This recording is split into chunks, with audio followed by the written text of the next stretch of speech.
The Outsider podcast shares the opinions and analyses of Drew Landry. They are his thoughts and his thoughts alone, and do not necessarily reflect every member of his audience or newsletter readers. Now, on with the show.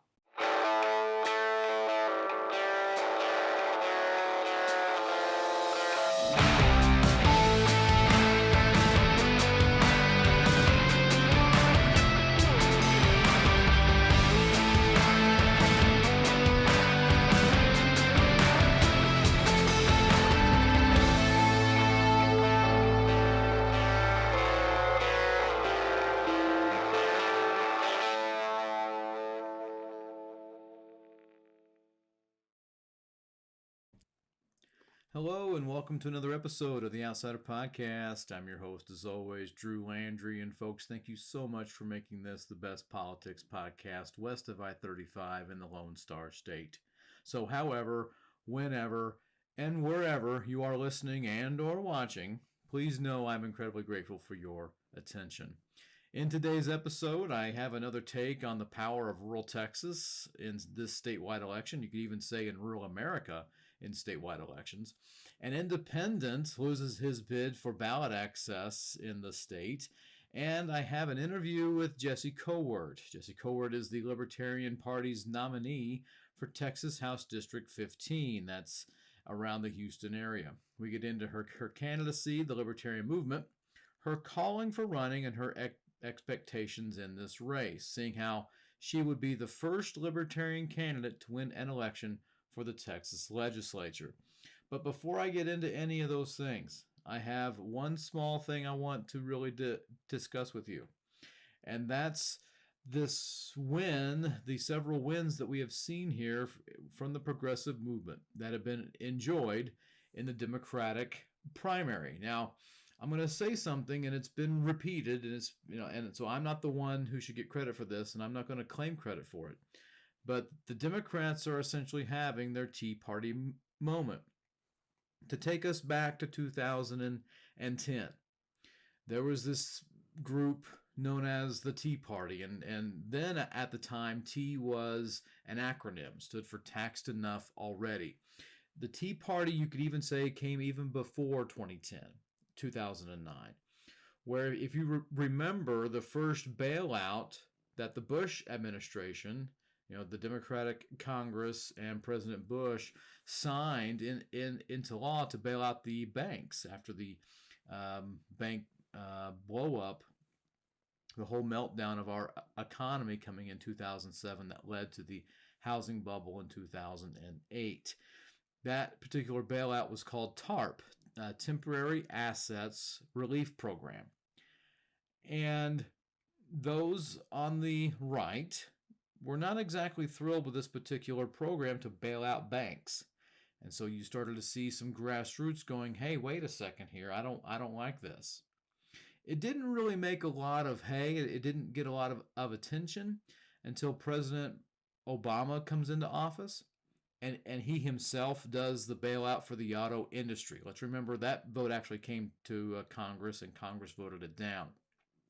But with a new president, and with a new aggressive agenda with Keynesian or demand-side economic policies, we saw him take an executive order and bring in a bailout for the auto industry.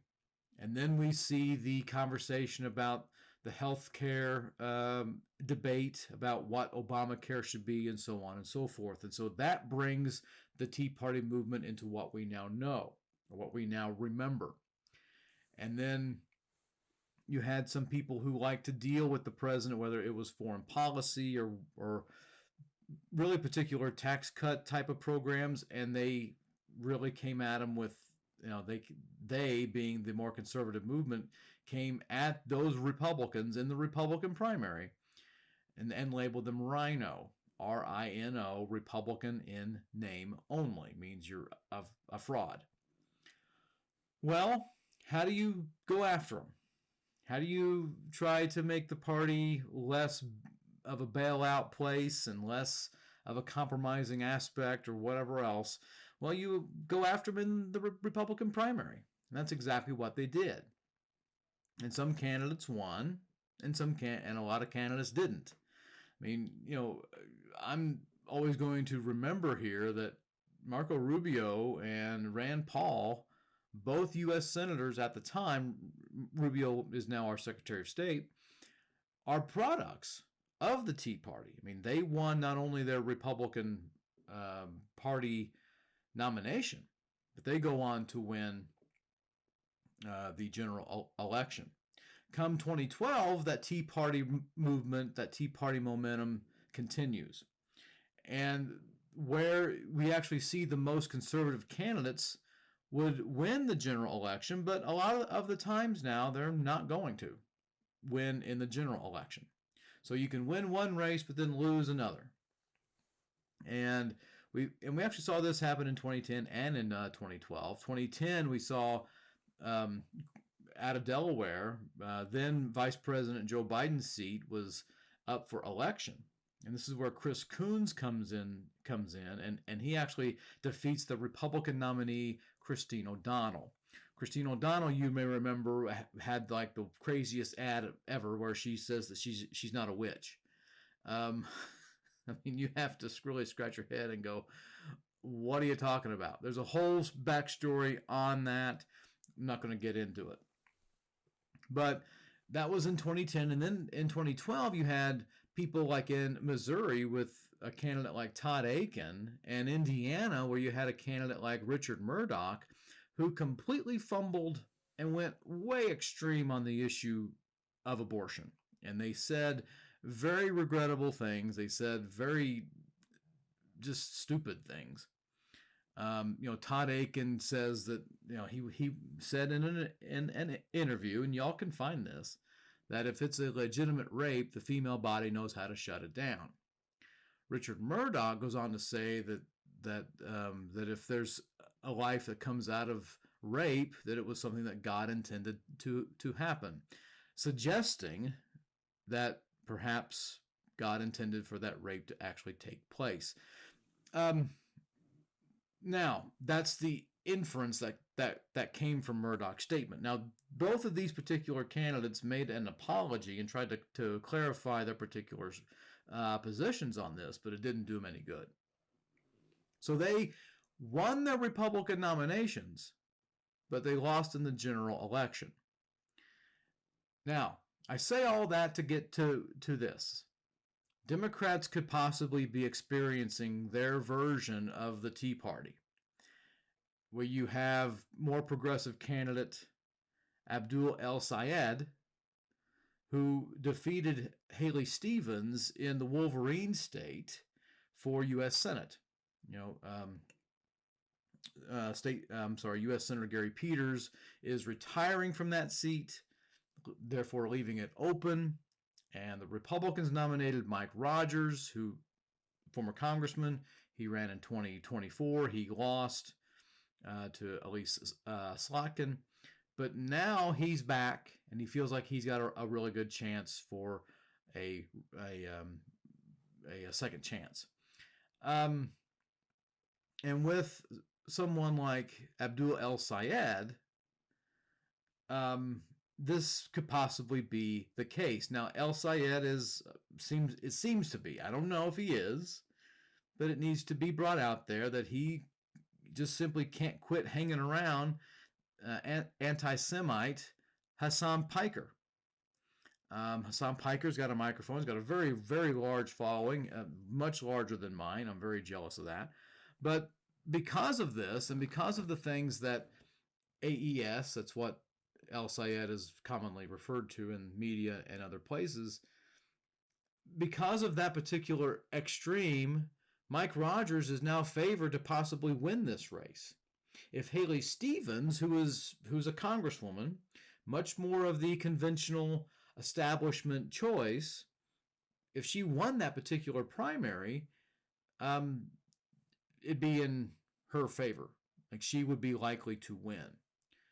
And that's the issue there with Abdul El-Sayed, is that he's making this particular race in Michigan much more competitive than what it really should be. And he is on the cusp. He could possibly lose this if he continues to go on. Same to be said in Wisconsin, where State Representative Francesca Hahn appears to be leading the more conventional candidate, David Crowley, and that puts a Democratic rule for governor. That's what I mean. This is for a governor's seat in jeopardy in the Badger State. You're talking about two particular seats, one for U.S. Senate in Michigan, the other for governor in Wisconsin, that are bellwether states that could fall into the hands of the Republicans just because the Democrats fumbled it. They would be relatively better wins for any other candidate not part of the Democratic Socialist movement that we're seeing happening in the Democratic Party. This is the left's version of the Tea Party. Now, I went on radio last week. I'm recording this on a Tuesday on the week of April, week of August 10th through the 14th, and so I'm saying all this before there's a declared winner in the Wisconsin primary, but you can actually get the idea that the further left that the Democrats go, they are becoming outside of that mainstream. Okay, now again, we're before any general election here. There could be some sort of a dynamic set with this. This is not all set in stone. I want to make that very, very clear. All right. Public opinion and campaigns are very fluid. It's not, static, and it's not all just set in stone. So how can this be the left's Tea Party movement here? It's because of the insurgencies. And this is what I was trying to highlight when I went on the radio program on a Thursday, and he disagreed with me. The host, who's a friend of mine, I consider him to be a friend. Hope he considers me one too. Disagreed with me because of the concepts of the substance of what they wanted to achieve, and that was a key difference there. My argument is the insurgencies from the right that formed the Tea Party. And you're seeing this from the left within the Democratic side. The insurgents who are really frustrated with the status quo. And they're taking their frustrations out on these more conventional establishment type of candidates to truly make a point. I mean, the goal of the Tea Party was to make the Republican Party more conservative than it was. Make no mistake about it. And in that particular sense, it achieved that goal. It was successful in that. But if the goal was to win elections, it's a bit of a mixed bag. It appears as if the Democratic Socialist movement within the Democratic side wants the party to go further to the left.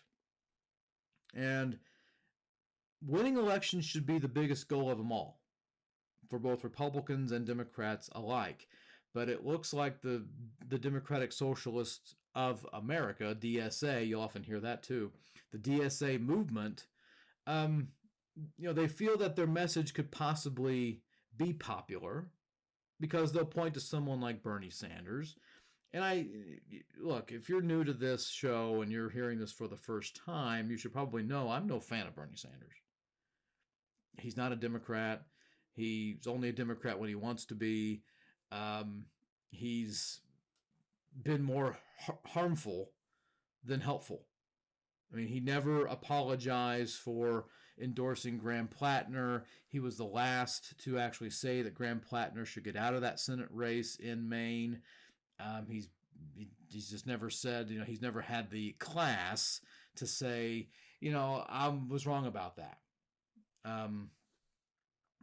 So my point is, if you're with Bernie Sanders on this, and if he's your guiding light, that populism on the far left is going to be helpful to you, you're winning in a state like Vermont on a consistent basis. That message is very popular in a place like Vermont. And in presidential primaries, it can be successful in a state like Michigan or in a variety of other particular states. But it won't win you the general election. All right. So Bernie Sanders is often, the influence here of this DSA movement, and so there are some things that you could say that are fairly popular. But at the same time, can you win on them? Are those winning messages? And for now, we really don't know on the left. On the right, it's a mixed bag. Will that be the same for the left? I do want to say this, though. I do think this is completely dumb. Winning elections is the goal of every campaign. At least it should be. But somehow, the Tea Party it really changed Republican politics and then morphed into the MAGA movement, Make America Great Again movement. It really morphed into that. And Trump, being the opportunist and right-wing populist as he is, was able to seize that and win 2 nationwide indirect elections. But that's the beauty of the Republican Party. I mean, they are able to make a great sale. They can sell you on anything. And they were able to sell the American public in several elections that a small government, no matter what it looks like, is the best. Just except when it's best for them. There's one other thing I wanted to mention here before I get into the talk about rural Texas, and that one thing had to do with an independent statewide candidate who sued to get on the ballot in Texas, but he was denied. I've talked about him before, and I left it at the fact that he was seeking a lawsuit. Well, we now have that decision on that lawsuit, and he lost. So let's go back and give you some context here. Former Republican, then became a Democrat, ran for a statewide elected position called controller. It's the certified public accountant of the state. In 2014, he lost. And then he ran for lieutenant governor in 2018, and he lost. And then he ran for lieutenant governor again in 2022, and he lost. In 2020, he was Joe Biden's key guy. He was part of a group that was very influential for Joe Biden's campaign in Texas. Did that in 2020. So you would think here he's got about 8 years of solid Democratic, resume building spots. These are some very key moments that he's in here. A 3-time statewide candidate, and then helping out on a presidential election on the Democratic side. Well, he wants to run for lieutenant governor again in 2026, but he doesn't want to be part of a party. So he tried to run as an independent candidate. Now, not to get too far into the weeds here, let me just tell you this. Texas has it pretty difficult, it really shouldn't be, for independent candidates to get on the ballot. For statewide candidates, here's what you have to do. You have to formally declare that you'll be a statewide independent candidate. You cannot vote in any party primary. All right? You cannot vote in any party runoff. You cannot attend any party convention. You cannot sign any party signature petition. You can't do those things. You simply can't do anything for a party. And then you have to go get at least 1% of the total popular vote in the last governor's race. At least that. there were about 8.1 million people who voted in the 2022 governor's race. 1% of that is about 81,000 people. This guy who I'm talking about, his name is Mike Collier. Mike Collier needed to get 81,000 signatures of registered voters who were independents. That's the part of Texas law. So if you're going to run as an independent candidate, you have to get signatures of people who are also registered voters but independents. So those same particular voters, these same particular signees, signees, need to also be independent voters. It's 81,000 people. Folks, Texas has well over 30 million people living in this state. You could say there's about 16 million registered voters. This really shouldn't be that difficult of a thing to do. But he said what his frustration would be is that he could employ a particular group to do this, and it would cost him millions of dollars, and he didn't want to do it. He wasn't doing well with campaign contributions to help him with this endeavor. So he sought to sue. He sought to sue the state over its particular laws to say that this was too frivolous of a reason to keep independent candidates off the ballot. 1% of the vote? It isn't, though. It's almost like we have independent candidates who have run in the past, and we get independent candidates who have run for Congress, and they follow the rules. It sucks that those are the rules, but they are what they are. And we've had independent candidates before who've ran for governor, 2006 is the great example of that. That said, Mike Collier sued the state and he lost. I don't know if he'll appeal. I doubt it. But that's kind of what, that's really where things stand here. He's not exactly happy about this because he didn't put the work in. He didn't put the work in, folks. That's just what it comes down to. I like Mike.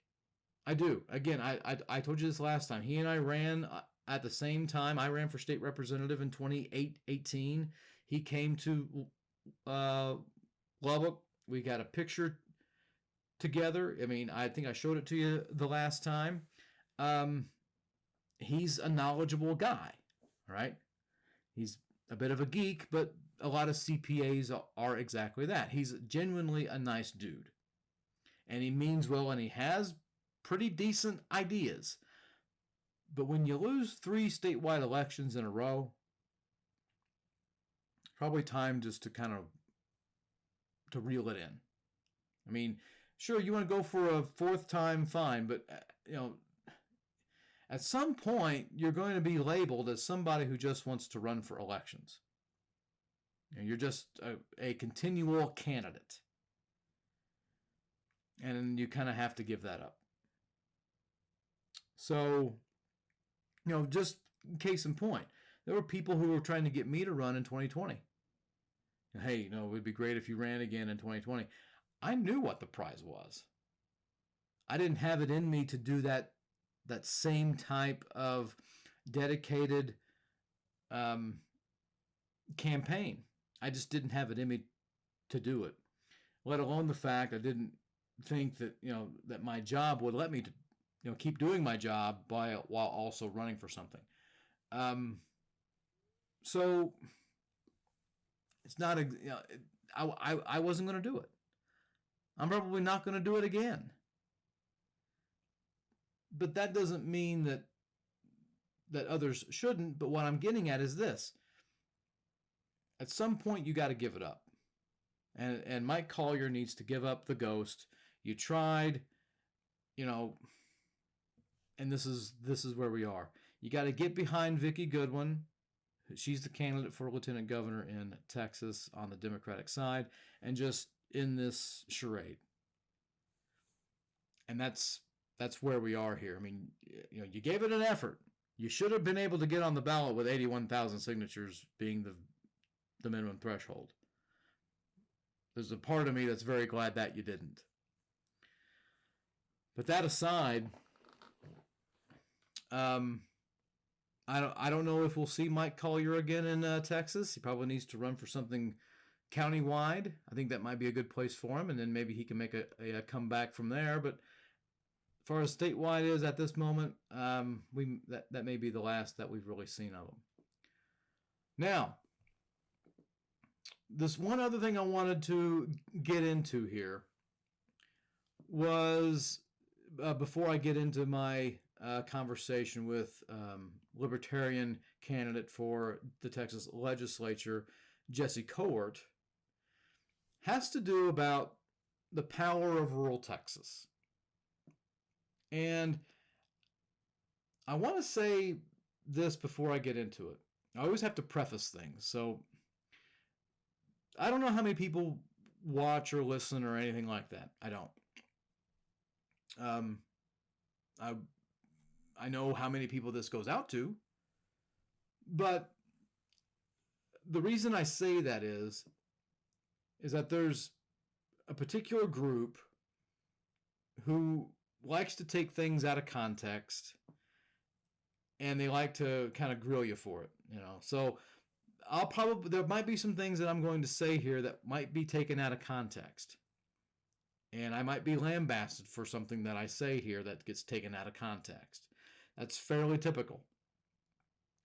But that aside, here's what I have to say about statewide races. We are seeing here in Texas something that hasn't happened in a very long time. You're actually seeing, with some polling data, and I don't want to pour cold water on this just yet, but with what is running to be a close election up and down the ballot, you could make the argument that the margins are going to decide who the winners are going to be. And that margin could possibly be rural Texas. Now, here's where I get lambasted. They'll say, well, you're just, there's not that many people who live in rural Texas, whether it be east, whether it be west, central, they're far outnumbered by the metro areas. And so there's a phrase they like to do, and I'll even take, you can criticize me for taking this out of context. But what they'll say is fish where the fish are. And it's a phrase they like to use time and time again. I get it. I mean, it makes the most sense. And the strategy for what has been done here for the Republicans to keep winning statewide is really this. And it's quite simple. It's not brain surgery or rocket science or anything that's incredibly difficult. It's the same winning pattern that they've done for the last 30 years. Once the Democrats took over Harris County, for those of you who don't know, Harris County is the county where Houston is, and Houston is the largest city in Texas. So what the Republicans will do is try to shore up votes in Harris County. And the math will tell us that Republicans will lose Harris County, but they'll try to lose it with 43%. Like that's what they'll try to reach. They get more than that, that's great. But if they can get 41, 42, 43% of the vote in Harris County alone, and then dominate in the rural areas, they win statewide elections every single time. Even in those mid-sized counties, they'll try to, win those and dominate there. And so they're always looking for a gigantic turnout in rural Texas. And again, just to reiterate, that's been their strategy for a long time. And folks, it has won them elections. They have won doing this. And so there's a couple ways that can be done to try to offset this. And one of those particular ways would be to up your vote in Harris County. I mean, that seems like a fair, that's like the other part of it. All right. Yeah, sure, you want to, win by whatever that you can, but if Democrats don't win Harris County by, 59, 60% of the vote, 61 or 62% of the vote, um, they lose. And, Democrats are going to win Dallas County. Dallas County is a fairly blue county. They'll win it like 65-35. They'll probably even win Tarrant County this go around. Joe Biden won Tarrant County in 2020. Beto O'Rourke won Tarrant County in 2018. Williamson County, which is north or south of Austin, Hayes County, which I want to say is south of Austin. And then you get into Fort Bend County, which is next to Houston. And then you can also have the Rio Grande Valley, which they're going to make a comeback. And so you got your Democratic strongholds that are looking to expand how they can win, all right, to make this thing competitive and to possibly win the elections. That's been Democrats' strategy for a long time. Try to up the urban metro vote to outdo the rural vote. Well, what they won't particularly tell you is that there's another way you can do that. And the key to it is by going after, in some aspects, the rural areas. And so 4.5 years ago, I wrote that Texas teachers are essentially the sleeping giant in Texas politics. And in that piece, I claim that the parties don't view teachers as this because Republicans will scare and divide educators with social issues, whether it be abortion or guns, or now it's trans issues or whatever else, while Democrats ignore them. And they will claim that time and effort are better spent elsewhere. Fish where the fish are. Educators, however, are the untapped resource that can set the agenda for generations to come. Public education is the silver bullet of Texas politics. The party that courts educators' vote and makes them a permanent plank in the party platform and a core constituency of that party. Folks, you can realign the state. I wrote that 4.5 years ago in January of 2022. I still believe it to this very day. Teachers are overlooked, but they are an incredibly important voting group. And so with that in mind, one must wonder which of the two major parties have been helpful to to education's professionals, not to mention those in the rural areas. So let's examine some facts over the 2 decades, because Republicans have been in charge of Texas. They've had the governing trifecta since 2003. So under Republican governance, Texas retired teachers received 2 cost of living adjustments. One in 2004, that started to happen in 2004, and another one in 2023. Lawmakers continued the effort to make public schools ground zero in the culture wars with policies to ban books in school libraries, allow chaplains without a state certification to serve as school counselors, and mandate classrooms display posters of the 10 Commandments, and then the very last thing here, include Bible stories in public school lessons. $1 billion were also set aside for the state's first ever voucher program. And then we have the fact that independent school districts, or that's what we call them here in Texas, they're ISDs, across the state continue to experience budget deficits. All right, they're passing budget deficits in spite of this quote-unquote historic new funding. Texas, just like a lot of other states, are enduring a teacher shortage. And rural communities have seen schools close or consolidate, which then hurt those very communities. And while some teacher pay was increased across the board, net gain was hardly felt. So what's been gained under Republican rule for Texas over the last 20 years for teachers?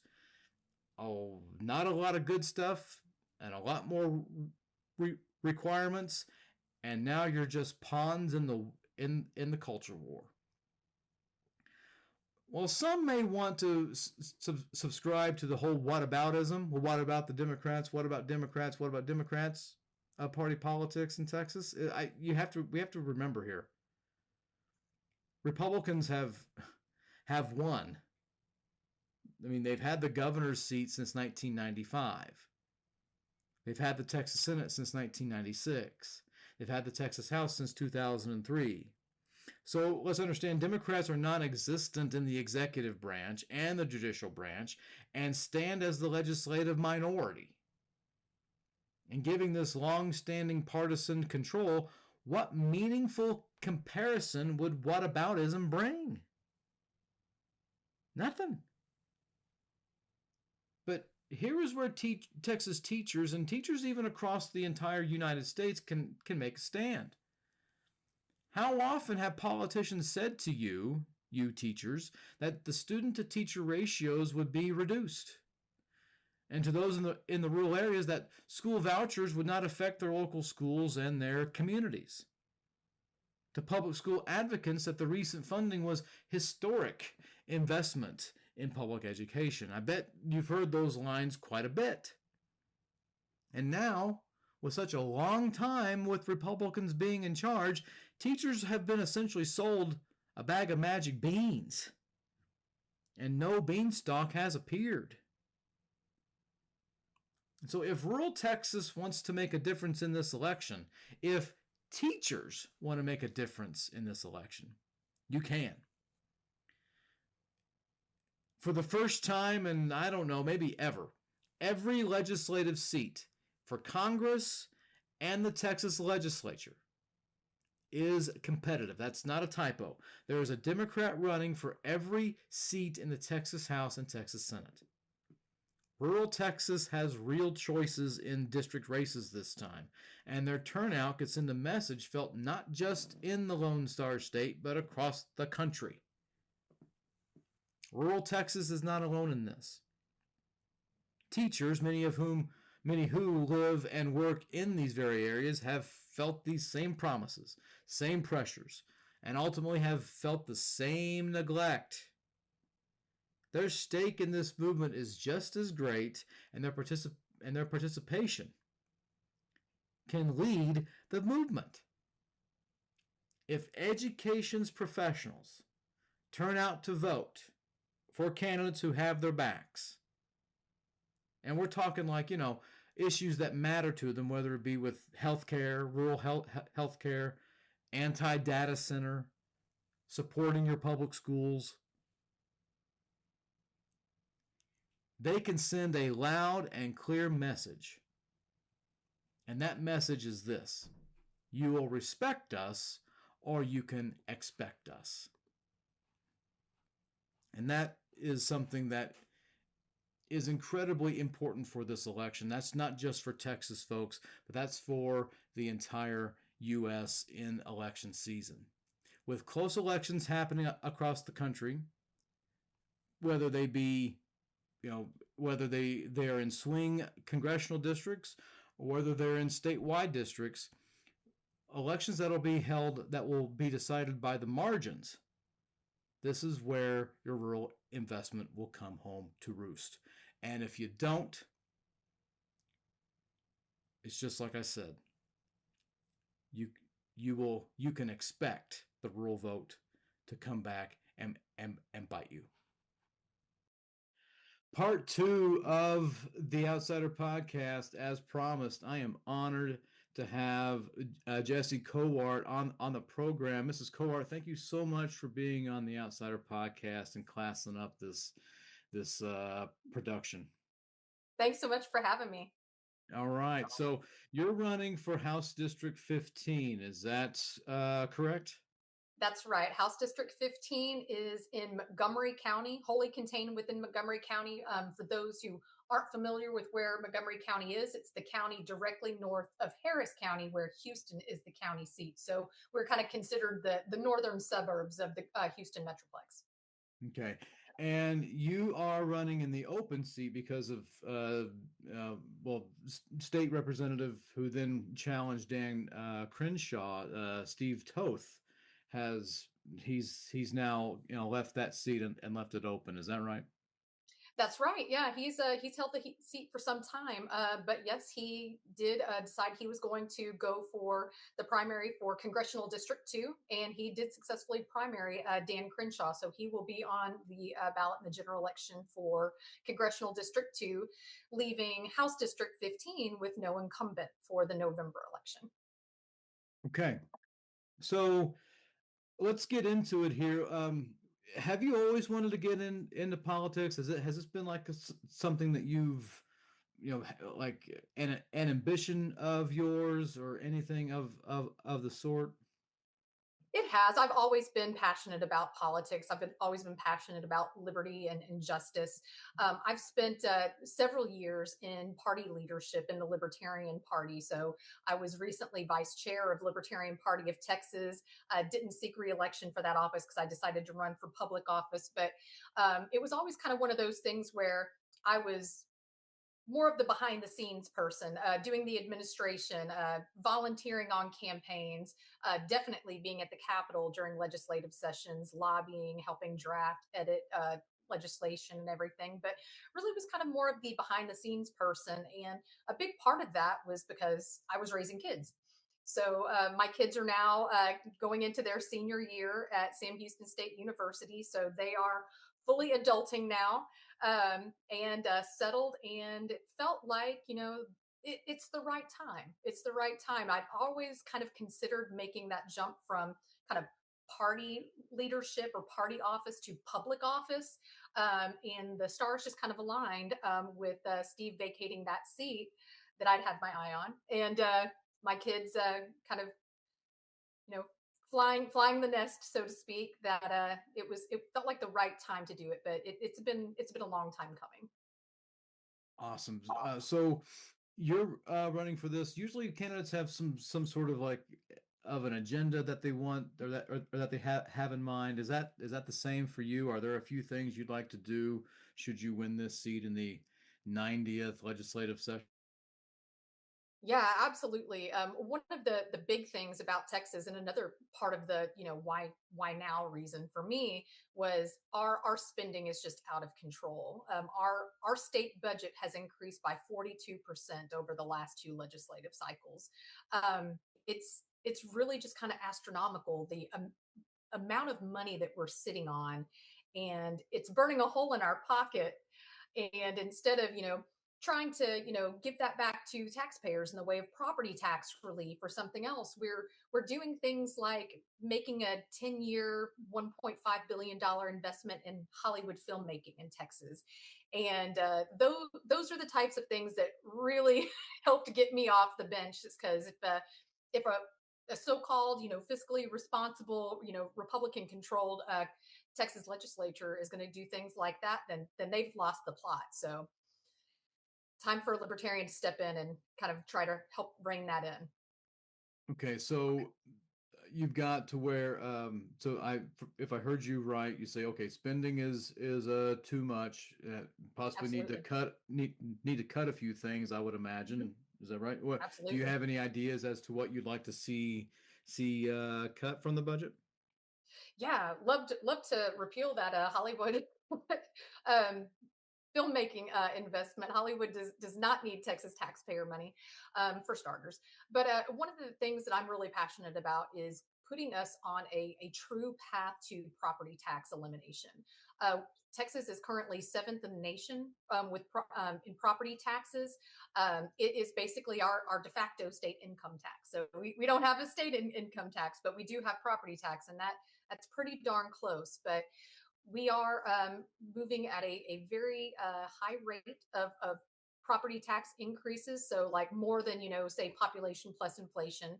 Um, and we're just not seeing the services that are kind of commensurate with the amount of the investment that we're making there. So, what I would propose is, a lot of people don't know this, but Texas has a 24 to 27 billion dollar budget, depending on where we're at right now. I think it was like 24 billion with the last Binium report, which was given by then Comptroller Glenn Hagar.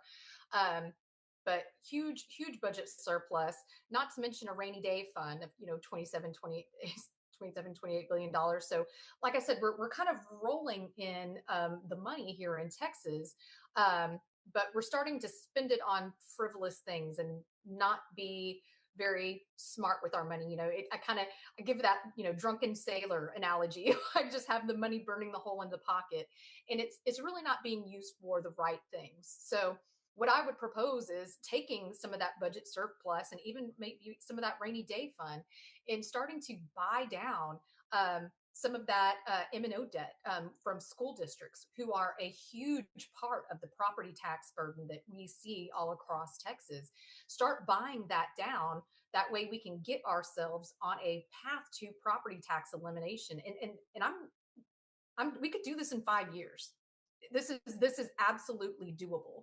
And start buying down that debt so that we can eventually eliminate property taxes, and then people can actually have true home ownership. Not you pay 30 years on a mortgage and then you're still having to pay, rent to the government on the land that you own, and potentially be evicted because you're not able to afford your property taxes. So that is something that I'm extremely passionate about, and I love that it's picking up a lot of steam.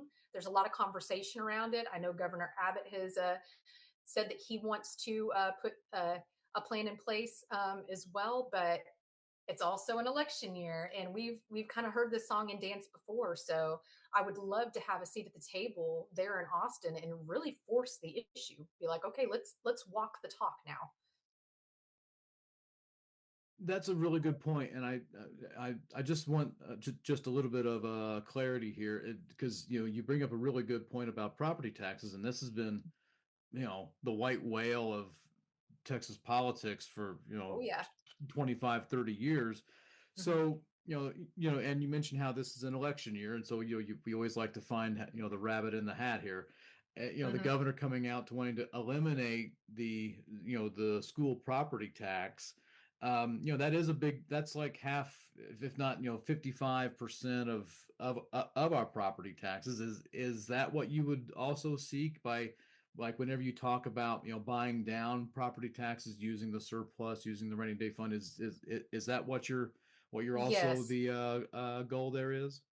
Yeah, truly there's no real property tax plan that doesn't also include a cut in spending, because you can't just eliminate property taxes and keep spending at the rate that you're spending. So one of the things that I would do in addition to using that surplus to start buying down the debt is also sponsor legislation that would impose local spending limits. A lot of people don't know this, but the state of Texas has five spending limits, right? I think it's four constitutional and one statutory. Local, like municipal governments, no spending limits whatsoever. So we saw in the 2023 legislative session, the legislature came out. They tried to put in some things that really looked good on paper in terms of compression, but it didn't actually address the spending. So if all you're doing is the compression, but you're not reining in the spending, and you're not imposing, you're not looking at appraisal caps or anything like that. All they're going to do is raise the appraisal, so that they're still getting the same amount. So there's got to be some checks and balances here. It has to be a multi-pronged approach to really get us on a path to property tax elimination.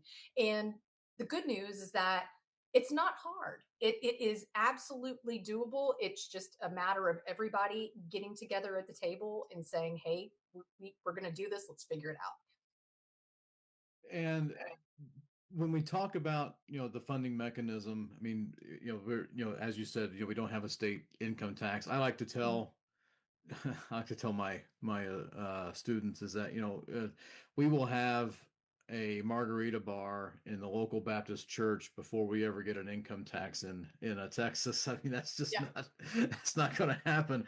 I think even Jerry Jones is more popular than a state income tax in Texas. I mean, so Absolutely. and so if since we don't have that, and if we limit property taxes, it seems like the big funding mechanism would be the sales tax. Yep. There are some of the very what they would call themselves very fiscally on the conservative side who would say Mhm. even through that we still wouldn't Mhm. have enough to fund something like indigent care or aspects of public education. Do you think those have gotten too bloated that they need to be cut anyway, or do you think we can find the ways to actually fund those, or what, what do you make of Yeah. that?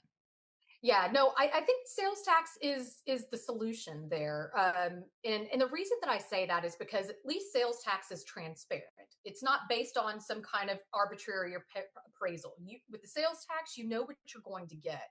So I wouldn't say like, all right, let's eliminate property tax and then like let's raise sales tax astronomically. I don't want to rob Peter to pay Paul, right? But what I do want to do is if we are going to pay for those services, let's make sure that what we are actually paying for with the sales tax are truly needs versus wants. What are we actually funding, and is it adding value to taxpayers, to the Texans at large? So I think that is something that I would really like to see. I do know that, and oh gosh, I'm forgetting the acronym off the top of my head, but it's basically like the Texas version of Doge. I'm very excited to see what they bring to the table coming out of their reviews of those things. And I really do hope that it's not just lip service like the US Doge, right? Like they claim to have found all of this waste and everything, and I don't think a single thing got codified by Congress. So it's like, what was the point? Was it all performative? Um, but anyway, again, high hopes for the Texas Doge being able to identify some areas where we can cut the waste. That way, if we do end up moving from a property tax system to more of a sales tax system, we don't see a material increase in sales tax to try to account for everything that still needs to be paid for. Pay for the basic things, infrastructure, basically the things that are a proper function of government. All right. Um, so I want to ask you here, just to kind of not so much pivot, but I guess kind of pivot. Sure. Um, where do you like? There's been a long conversation, at least, well, I say long conversation. It's been in the news recently, maybe about the 6, 7, 8 years or so, about the whole conversation over legalization or decriminalization of marijuana.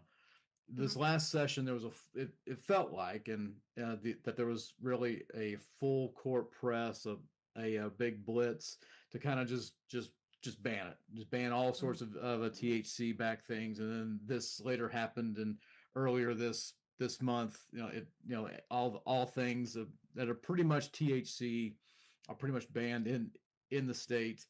Mhm. um what do you make of that? Do you think, I mean, is there room for conversation to potentially have this for a business purpose, and maybe even regulate it? Or what's your philosophical stance? What and where do you stand on such a move?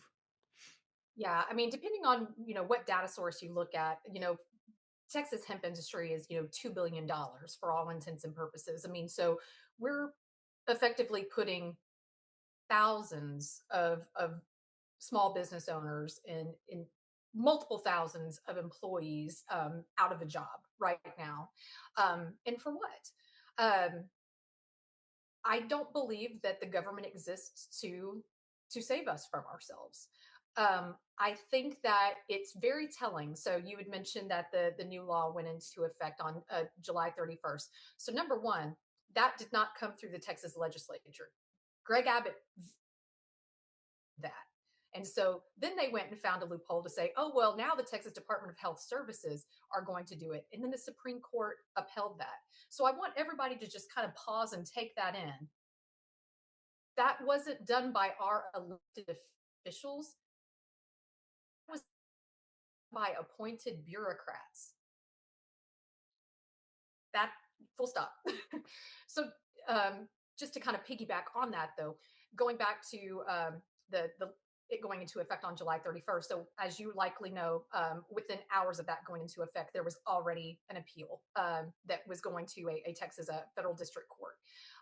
And in that, it was very interesting to see that they were still talking about, like, okay, let's talk about, age. We're talking about adults here. Nobody's trying to, peddle these things to children, which is kind of the conservative narrative, right? Is that we've got to protect the kids.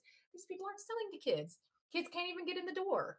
Dan Patrick tried to walk into a shop in Austin, and he was asked for his ID. Like, it's just the narrative that they are putting out there is very far from what I think reality is. And as someone who thinks that adults have personal responsibility for their well-being. It is not government's job to take care of me and mine.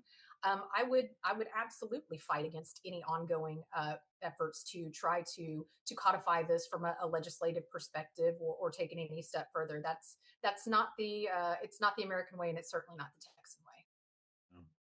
Yeah, that's a really good point. There was, I'm out here in West Texas, and there's some hemp farmers. There's people who have actually done, who have reinvested their entire life savings, their entire livelihood into that. And so the state senator out here he's really been the one to really bring out the charge.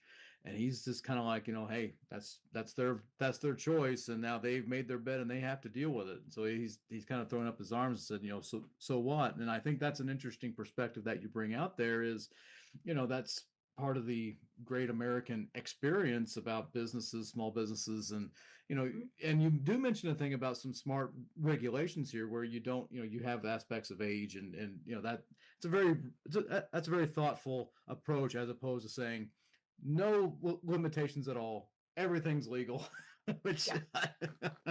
that seems a little bit much. But anyway, I want to ask you next here about just to kind of talk about the libertarian movement in general in Mhm. Texas. A lot of Republicans get very upset at libertarians for being on the ballot, Oh, and yes, they they kind do. of like to do the whole Donald Duck. You're the whole conversation about you're stealing votes away from us.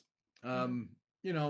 How do you deal with that? Like, is that just a constant headache that you're just like, I'm tired of hearing this? It's a constant headache in that there's generally some kind of legislation every cycle where they're trying to kind of get a one up on us, and either mess with our ballot access, or mess with our filing fees, or things like that. So it's been kind of a constant battle over the past 10 years. The interesting part about it is that libertarians do take Democrat votes as well. I mean, there are plenty of blue dog Democrats out there who don't even recognize their party anymore. I have one of them working on my campaign. Like, they're done, you know. And but the same thing with Republicans. They see, the Trump administration buying, equity shares in private U.S. companies, and they see it for what it is, which is socialism. And they're done with it too. They see baseless wars in Iran. It's not just the Republicans that we pull votes from. We do pull from Democrats too. I think the quantity of from which party we pull from is going to vary state to state, right? Red state versus blue state probably looks a little bit different. But at the end of the day, what I tell people whenever they are just like, well, gosh, I really dig what you have to say. I would love to vote for you, but I just don't think that you really have a chance of winning. And I feel like, giving my vote to you is basically giving one vote to the Democrat, for example. I I've heard that so many times. It's the whole wasted vote fallacy, and I've I've yet I've yet to find the secret sauce to get people to stop falling into that fallacy. But here's what I would say in response to someone like who's kind of that mind in my district. So number one, there's 150 seats in the Texas House of Representatives. You're telling me that we don't have room for one that's not a Republican or a Democrat, somebody who is going to come in there and work across party lines and is not going to be beholden to a party, telling them how they should vote and to toe the line and you know succumbing to the kind of pressure that we see politicians get sucked into whenever they get into office. So that's number one. You can give one out of 150, right? But then two, like the only wasted vote is the vote that's against your conscience. So if you're plugging your nose and voting for a Democrat or Republican, whichever you consider the lesser evil, right? That's the wasted vote. The vote that you don't make for something, that you don't make in a basis of conscience and principle, that's the wasted vote. And if we could get people to come around to understanding that you're not going to get a different result by voting the same way, that's when we will truly start to make the breakthrough. It's a hard road. It's a hard road, and that's having that conversation multiple times and empowering people to go out and have that same conversation with friends and family. Um, but that's how we'll ultimately get over the hump. But it's going to take people taking that first step and voting their conscience. That's a really good point, and that was very well articulated. I want to ask you here about you know about should you if you win this, and you would make history. I mean, you'd be the first libertarian who's ever won any seat in the Texas House, in the Texas legislature. I mean, that would be really something. And so I think I want to ask you this, because I'm sure you've thought about it. You know, who would you caucus with? Because you might be the only one there. And so, I mean, of course, I don't know how much you've studied the ledge, but it's so petty, and they get really mad when I say that. By the way, like it's like middle school, and it's Oh no, I've seen well, it. and I have been on the ground. I have seen yeah, it. exactly. So yeah, you've been ground zero. You've seen how petty that they all can really get. That's gonna be like so frustrating whenever you're just like this person just had a disagreement with you. It's not, don't take it too personal or whatever the case is, and now you have a hyperpolarized house, possibly going to be a hyperpolarized house, and if you're that one out of 150 and people looking, saying, hey, come with us. I mean, you'd be kind of a wild card and all that. Would you be able to say, no, I don't want to be with the Republicans or the Democrats. I'll just be by myself. I mean, how have you thought about this? 100%. Or Yeah. yeah. No, my game plan going into the Texas legislature would be free agent. I am here to stand by my principles to represent my district and support their best interests. And I will not be swayed by Republicans or Democrats, no matter how friendly. And just to say it, like, there's going to be times when I'm really more aligned with the Republicans, and maybe that's on things like property taxes, um, and things like that. And then there's going to be times where I'm probably more aligned with the Democrats on things like the marijuana legalization or decriminalization. Um, I will always vote based on liberty and constitutionality. It's the filter through everything will seep through to for me to ultimately make my decision along with my staff. So I'm not going to caucus with anyone, but that's not to say that I won't work with people and try to develop healthy working relationships, because if I can do that, and then I can maybe start to influence some hearts and minds of the elected officials, then that's a real win too. even if I'm only there for one term, if I can go in there and show people that, hey, this can be done, I would consider that a huge win. You want to go in there as a free agent, and you want to be your vote your conscience, go with your own issues. That's incredibly admirable. Um, what if something comes down the line, and you know your district very very well, and you might disagree with that issue from your district. So your district has one opinion, you have another. Possibly, what would you do in that sort of a situation? I would vote my principles. I mean, I'm not hiding who I am in my campaign, so I'm not hiding the fact that I'm a libertarian. I'm going to be as a libertarian on the ballot. I'm running as a libertarian, not an independent, where you kind of not really sure where uh, they kind of stand from a, I guess, political landscape perspective. I'm being very transparent about who I am. I am a dyed in the wool libertarian, and I will I will always fight for uh, limited government, fiscal responsibility, free markets, and our individual and civil liberties. It's as simple as that. And there's going to be times when probably some of my constituents don't like the way I vote, um, but I will always give them an honest answer about why I voted the way I voted, and thank them for their feedback, because it's important to give feedback that way. Yeah. Not agreeing with a lawmaker, I mean, that's just life. I mean, not agreeing with what people do, that's just life. I mean, that's Yeah. just how it is. And I think if you're able to articulate why you did something, I mean, that goes a long way. I mean, that's Mhm. a great way to have garner respect from your constituents. You mentioned earlier, and this is what I was going to ask you earlier, was that you talk about how trying to be convincing to the voters. One thing I found was in your TEC report, you actually have more funding. Like you've been able to fundraise more than the Democrat has. And we're talking like about maybe like, I don't know, close to a lot. I'm trying to add some math, Yeah. but I don't really think it's not coming to mind to me.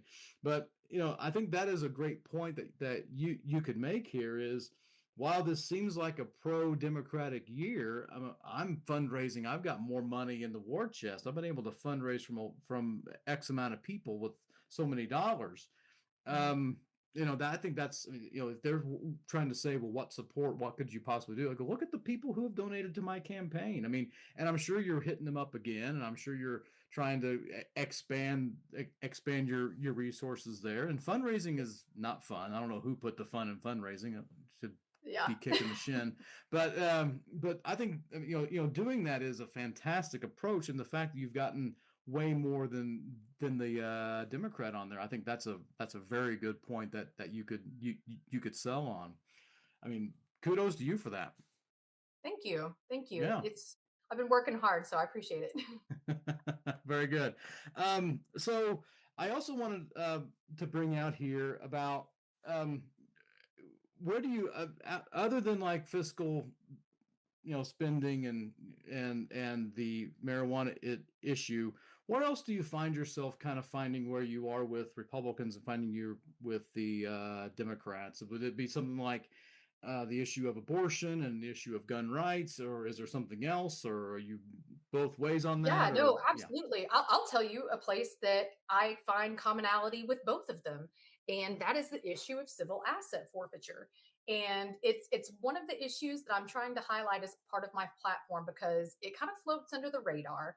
But if you look at the Texas GOP platform, the Texas Democrat platform, the Texas Libertarian platform, all three major parties agree that we should abolish civil asset forfeiture.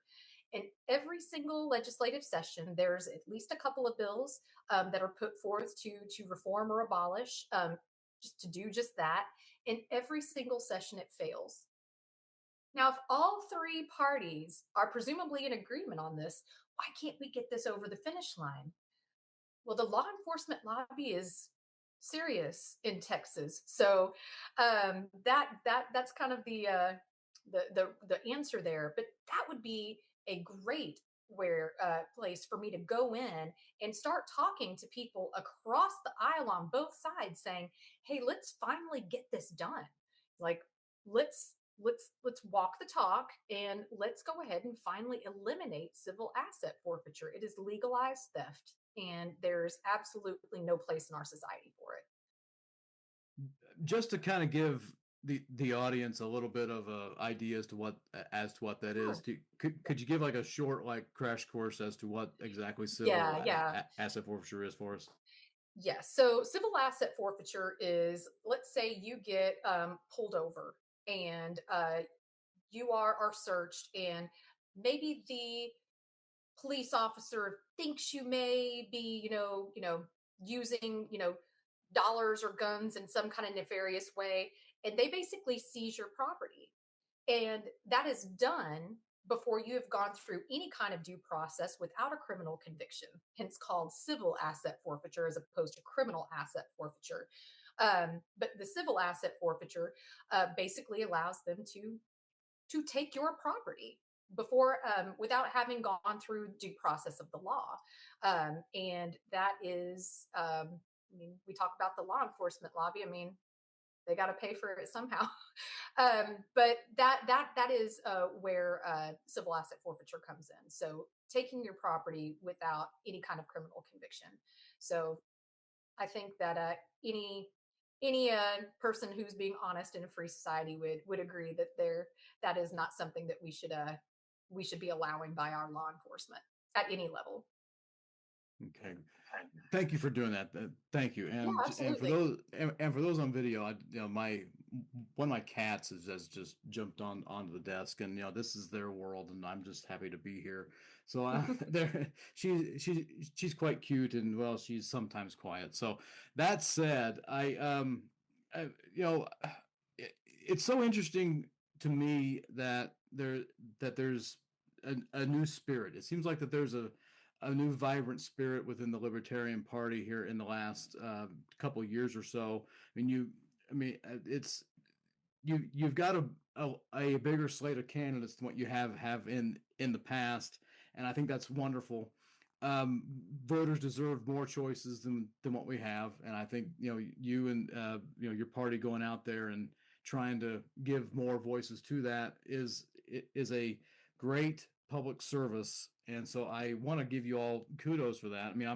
I can always we can always count on statewide candidates from libertarians, even sometimes even from the Greens. It's a little more Mhm. difficult for the Green Party, but you know um, to have district wide candidates too, I think that's really awesome, and I'm always admirable of anybody who runs for office. I don't care if it's for county sheriff or you know uh, you know it could be being appointed to being the dog catcher around here. So I think that's awesome, and I and so um, I think it's great, and I'll be watching your race. And do you have anything else you'd like to add, or anything that you'd like to say about your website, or where people can find you, possibly donate, anything else you'd like to bring out Yeah, there? absolutely. So if you want to check out my website, that is www.cowartfortexas.com. So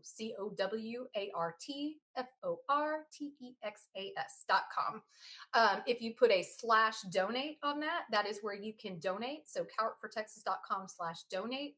If you're interested in getting involved as a volunteer, even if you don't live in my district, we're doing phone and text banking, the things that you can do from the couch or your bed. You can go to cowartfortexas.com/contact. You can say that you want to volunteer. Maybe you want to phone bank. Maybe you're more of a behind the scenes, research policy person. Maybe you're the kind of person who likes to get out and talk to people, and maybe go do some block walking with us if you live locally. There are lots of campaign opportunities as we enter the home stretch of this election season, and we will definitely find a place for you. So yeah, website is the place to donate or volunteer, or request a yard sign. If you live in Texas House District 15, and again, that's Montgomery County, so that is the Woodlands, Oak Ridge North, Shenandoah, kind of the Rayford Road 99 corridor, South Montgomery County, right there on the Harris County line. So if you live in that area and you are watching, would love to talk to you and would love to have your vote and even get you involved in the campaign if that's something that you're interested in. Where can they find you on social media? Social media, I'm on Facebook, Instagram, and X. And generally Awesome. find me if you just search Jesse Cowart for Texas House. Okay, wonderful.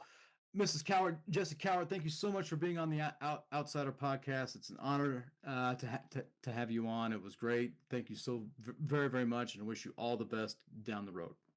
Thank you so much for having me. I had a good time. Appreciate it. Absolutely. Folks, that's all from me today. Thank you so much for watching and listening to the Outsider podcast.